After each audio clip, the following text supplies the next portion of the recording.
আমি একটা জিনিস দেখাই, এখানে একটা শাক আছে, এই শাকটা অবশ্য খাওয়া যায়, থানকুড়ি বলে আমরা গ্রাম অঞ্চলে চিনি।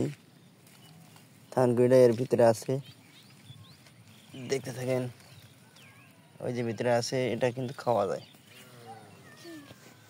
এটা তুলে খাওয়া যায়। আমরা এটা গরমের দিনেই খাই, খাইতে অনেক ভালো লাগে।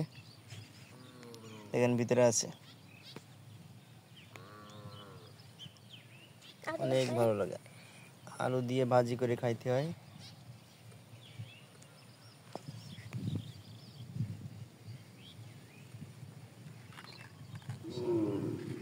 দেখছেন সবাই, থানকুড়ি থানকুড়ি না হাঁটো।